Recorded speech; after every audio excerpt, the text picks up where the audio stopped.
తెలంగాణ రాష్ట్రంలో ఉన్నటువంటి విద్యా సంస్థలందరికీ, ఆ విద్యా సంస్థలలో చదివిపిస్తున్నటువంటి తల్లిదండ్రులందరికీ నిన్న ఇవాళ చేసినటువంటి విజిట్స్ ద్వారా విద్యా సంస్థలను బ్లేమ్ చేయాలా, తల్లిదండ్రులను బ్లేమ్ చేయాలా, ఎవరిని బ్లేమ్ చేయాలో అర్థం కాని పరిస్థితి ఉంది.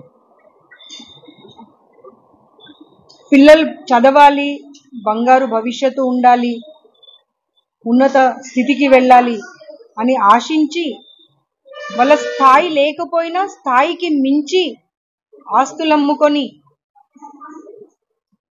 ఇలాంటి విద్యా సంస్థలకు పంపించడం వాళ్ళు చేస్తున్న పొరపాట, లేకపోతే పిల్లలకు మంచి భవిష్యత్తు ఇస్తామనే అటువంటి మాట చెప్పి ఆ పిల్లల జీవితాలతో ఆడుకుంటున్నటువంటి విద్యా సంస్థలకు తప్ప ఒక్కసారి సొసైటీ ఆలోచించాల్సినటువంటి అవసరం ఉన్నది.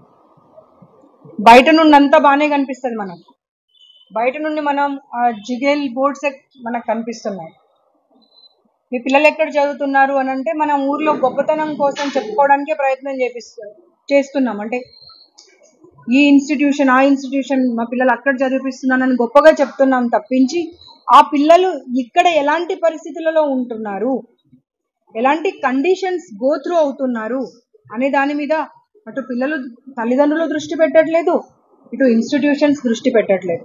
ఇన్స్టిట్యూట్ కావాల్సింది ఏంటి? ఒక ర్యాంక్ రావడము, ఆ ర్యాంక్ పేరు మీద బిజినెస్ చేసుకోవడం. ఒక మాట మనము ఈ మధ్య కాలంలో అంటే ముందేమో మనం అన్నదానంకి మించిన దానం లేదు అనే మాట వినేవాళ్ళం. ఆ తర్వాత విద్యాదానం కన్నా మించిన దానం ఏది లేదు, ఎందుకంటే అన్నం తింటే ఒక పూటలో మనము మళ్ళీ రెండో పూటకి ఆకలి అవుతుంది. కానీ విద్యాదానం అనేది కనుక, విద్య అనేది కనుక ఉంటే ఎవరైనా ఎలాంటి పరిస్థితుల్లో అయినా ఎక్కడైనా సరే బతికేయగలరు అనేటువంటి విషయం మనం అందరం విన్నాం.